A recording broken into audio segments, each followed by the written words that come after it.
Hello guys, in this video I'm going to show you how to import your trip to your Opodo account so that you will be able to find and manage it in this application. But first I just want to mention, don't forget to subscribe to my channel because at 10,000 subscribers I am going to show you my whole YouTube revenue statistics and growth strategy, how to make money online. Now let's jump into it.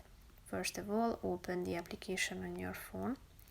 After that, you should tap on the search button down below on the left side corner of the screen. Then scroll down until you can find the My Trips section. So tap on it, tap on Import a Trip. Then you should add your email address, so type it in, and then add the booking number. So add the booking made on this application or on the website, and when you are done, tap on the Add to My Trips button, and if you have typed in the correct information, then it will be added to the My Book section, My Trip section. So that's pretty much it for this video, guys. See you in the next one. Bye bye.